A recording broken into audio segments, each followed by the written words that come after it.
Hard Lighting with Haze tutorial for filmmakers and photographers. In this video, I'm going to take you through a few lighting setups that use hard light and haze. But first, what is hard light? Let me demonstrate with my son's toy dinosaur. I can create hard light by shining my cell phone's light on the toy. See the well-defined shadows? This is hard light. These strong shadows happen because the light source is small compared to the size of the subject. I can modify this hard light source by putting a large piece of paper in front of it.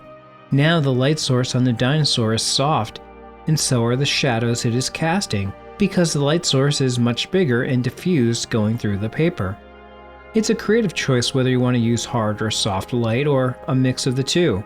Hard light tends to be very dramatic and soft light tends to be very flattering. Now let's shoot a scene with hard light.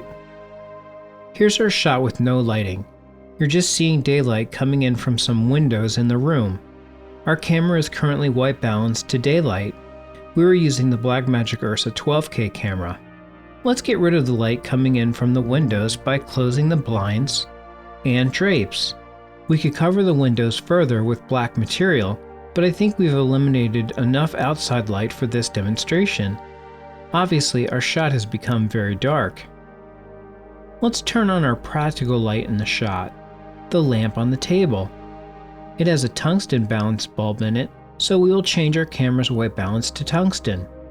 The practical light is a little bright, so I'll reduce its output by dimming it using an inexpensive dimmer.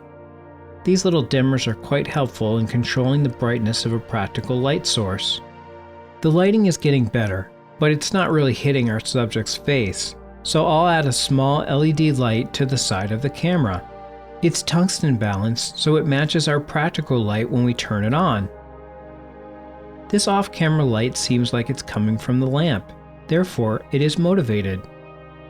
Because it's a small lighting fixture, compared to the size of our subject, it produces very hard dramatic light and shadows. Depending on how our subject's head moves, notice the little triangle under our subject's eye on his cheek. This is called Rembrandt Lighting. This is starting to look really good in my opinion. Next, let's give the background a light. I'm using a very dimmed Godox cob light with some black wrap around the reflector to control light spill. To add some shadows to the background, I placed a sheet of CTB gel in front of the light. CTB stands for Color Temperature Blue. I've also added strips of black tape running across it. It's kind of crude, but it does the job. This light is daylight balanced, plus we are adding a blue gel in front of it, so with our tungsten white balanced camera, it produces a very blue moonlight-esque look on our background. Notice the shadows created by the strips of black tape. To finish the look, I'm going to turn on a haze machine.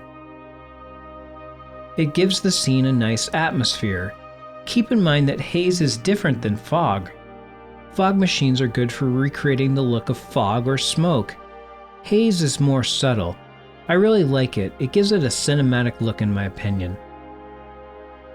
If you don't want to buy a haze machine, you could experiment with haze by purchasing a can of Atmosphere Aerosol.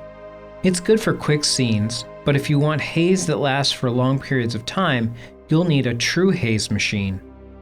If you want your haze to give an even more dramatic look, like showing a beam of light, you'll achieve that look by having the light aimed more directly toward the camera, as opposed to just lighting up a background wall like we did in our last shot. Let me show you. Here's our shot with no lights. The only light hitting the scene is light from a window. For more control, let's close the blinds. Next, let's turn on the lamp in the shot, known as a practical light. The bulb in the lamp is tungsten, so I'll change my white balance on my camera from daylight to tungsten. I'm using my dimmer again and have the lamp dimmed quite a bit. The shot looks dark and the subject isn't lit very well. I'll add a small LED powered light and place it just out of frame so it looks like it's coming from the lamp and lighting our subject's face. Notice how half of the subject's face is in shadow. This is known as split lighting. Next, I'll add a backlight on a boom arm. It's just an LED cob light with some black wrap around it to control light spill. It's daylight balanced. I'll add a blue gel to make it even bluer. It's just out of frame above the doorway in our shot. The shot's looking pretty good now, but let's add some haze. The amount of haze in the air affects the mood of the scene. If there's a lot of haze, it looks like a horror film. If there's less of it, it becomes more subtle. The choice is yours. Well, I hope you found this video helpful. I'll leave links to all of the gear I've used in the description below this video if you want to check anything out. Thanks for watching, please like and subscribe.